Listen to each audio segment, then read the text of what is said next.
Greetings from the road. This is Freighter Jim. This is another video in the series at Shamrock Speed Shop with the owner here in Texas. So we're going to pick up from the last video, and he's going to tell you what his first good paying job was in his mid-20s in the little shop he had built behind his home. So take off and tell us what you remember about that first job.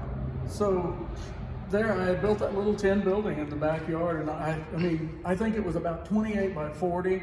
It basically had 2 bays in it, and I was trying to just get anything in there. I had been going back and forth doing carpenter work with my dad, and then trying to get stuff in there. I'm working on my own stuff a little, and there was one of the farmers up there, Kenny Shipley. I remember he shows up with a Chevy pickup and needed the engine rebuilt in it. And I'm like, well, I can do that. You know, I've been building engines I've been putting together some stuff for these hot rods since I was 18 years old, 17 years old. You can do that. And it's Chevy, it's simple.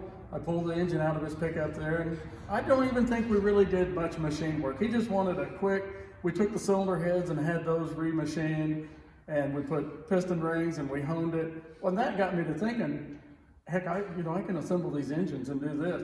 And, yeah, meat and potato work. Yeah. Mechanic work. It was literally that. You know, most of those Chevys had or the small block Fords, you know, I was doing all of those. It was just a Chrysler engine. Every now and then they'd have a bad timing chain on them or whatever. But I remember putting Kenny's truck together, and we at the time probably spent between $700 and $900 on parts, and about the same in labor. So for that, but that's a big job back when you're in your mid-20s. Yeah. So yeah. You know, but to think about it, for me though, I had that engine out of there and back in, and probably was doing some other little tune-up stuff on little cars that were coming in within 2 weeks. So he had his pickup back with a reasonably rebuilt little engine in it, and fixed up the stuff. But it was just a farm truck that he used out on his ranch. So for him, it didn't have to be all brand new. But then that just, it made me think, hey, here's like $700, $800 labor that I've made just for pulling this engine out and doing a few little things to it, maybe even closer to 1,000. I can't remember the exact numbers. I just knew that there's money to be made here. Yeah, you saw the potential. You can make a living, that's about what it was. And really, so that led into him telling other farmers. It was mostly farmers, and then I was getting people from around town. So there was a transmission shop that was just right down the street from me, and I had actually had my little shop going for maybe a year and a half or two, and I think I got tired of maybe I wasn't getting enough steady work in, and by then we've got 2 kids now. So we've got a son and a daughter, and we've built a new little small house out in the yard. We've got this shop going, but it's easy to open and close the doors on it. So I'd stop every now and then, and there might be really good work for a month or two, but then there might not be anything for a month, and that doesn't work when you got 2 little kids. So the friend of mine that owned that transmission shop, he would help me with more technical stuff. He was advisor. But as computers were getting phased into cars and fuel injection was showing up on cars, he was the guy. He was my go-to guy for that. I'd asking him questions about anything that didn't, or if I had a transmission problem. So at one point there, he needed help in his shop. He was a one-man transmission shop. And he's like, why don't you come down and just work for me? And, I'll pay you good. So this is your entry, your transition from your own shop, going to work for someone else, but in the auto-related field. Sure. Yeah, so this is when, would you say you were your late 20s? I was trying to think. So maybe 28? I was 28 years old. So at 28, you take a job in a transmission shop. I went to work for him in '91. And, within a little short period of time there, he had me running his wrecker service at nights and weekends and stuff. Okay. Now, is this still in Oklahoma? Yeah, right there in that same little small town I grew up in. Okay. And, so how long did you work for him for? Really just about a year. Okay. But it was, it gave me more insight also on how to, I'd hate to give him all the credit for it, but how to run a business. So exactly. Exactly. So you went, that gave you the opportunity to go from a mechanic to see the potential to being a successful business owner. How to get jobs in there and and mostly how to deal with people too. He was customer skills. He was a super nice guy. Right. If he told somebody something about their car, he may not know exactly what it needed at the point. You've got to get some stuff. You've got to get it apart to figure it out. But he was what I would say you don't see a lot, especially a lot of shade tree mechanic shops get the bad name of being, you know, whatever, dishonest or whatever. But this Right. guy he was just salt of the earth. He was a great guy. So, and his business would have cars just lined around it. And, Right. And after he could see my potential in work too, which really worked good, was he thought, well, this guy's a really good mechanic. I'll just start sending him the work I don't want. Right. So it was a symbiotic relationship. Right. You learned business skills from him, and he had mechanic work he could throw your way. Yeah, and what he wanted to do mostly was the diagnostic stuff that he did, air conditioning work, and the transmissions. He really didn't want the brake jobs, the suspension jobs, pulling engines in and out. He didn't have the interest in those. I mean, he might put a new Target Master engine in your car, or he might put a new, you know, engine from the rebuilder in your car, but he really didn't want to do that rebuilding, and he didn't want to do that stuff. So he literally sent me work from that day on until, so then, I don't know how far you want to fast forward here. No, but because this is a good jump off point. So we learn the business skills here from this guy. You're learning the business skill. Now let's jump into where you start getting into the hot rodding. So however fast forward you want to go, where did this enter into? Because you've got your own shop right now called Shamrock Speed Shop. Yeah. So this type of operation where you're dealing with hot rods and custom builds, how far forward do we go until you started working for somebody doing what you're doing now, but as an employee? When was that? So that was a pretty big span, because what happened there, I ran that little automotive shop. It was Taylor Automotive, and I was right there in that small town. So for about, I want to say 7 or 8 years. Okay. Right there. Till about you're 35 or so. Yeah. So I'm getting. So you're in Oklahoma until you're 35. You're running your little shop. You're working with the tranny guy. And then what happens at 35? Well, or so? I really took a lapse out of the car world for about, maybe not quite 10 years. Okay, so we're going to 44 or 45. Yeah, I did custom trim. Okay, so you got into custom trim. Now, are we talking about trim work for upholstery or trim work for woodwork. custom woodwork? Yeah, Okay, so that goes back to when you were doing carpentry. And okay, so up till 45. Now, what happens at 45? Are you still in Oklahoma? Yeah, I was up there, and my kids were getting out of high school. Right. I didn't have to. So I was making really good money doing that carpenter work. Right, and we're talking mid-40s. Yeah. Okay. So, I was self-employed doing that, and I had a really good business doing that trim work. But I also on the side was still doing, you know, a drag car or building a car. Right, you were doing that still on the side. That was just in my backyard, you know, okay. while I was doing this trim carpenter work. Well, I sold that house that we lived in, and the kids, one went to college, one's a musician, he's down in a college area, you know, playing in band. And we bought an old brick building, and I started kind of really getting into the hot rod scene, working on some hot rods, working on... Now, this was up in Oklahoma. Yeah. Let me tell you a little joke. Have you ever heard this joke? This is just an interruption, folks. This is a distraction. What do you call a musician without a girlfriend? Homeless. Okay. We're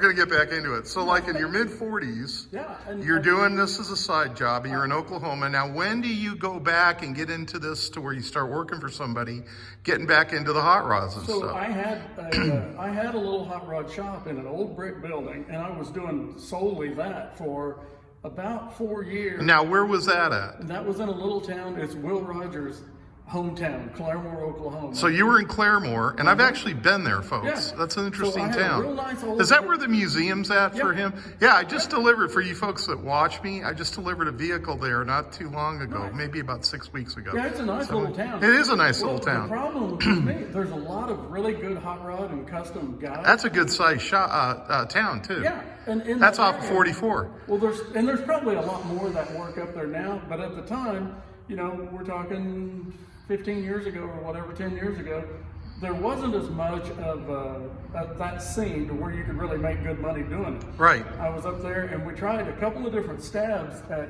coming down, because around Dallas, and we were going to the Lone Star Roundup car show then. Now, that was about 15 years ago. Mm-hmm. And, okay. you know, those shows, they had really taken me, like, this is what I want to do. I want to be right.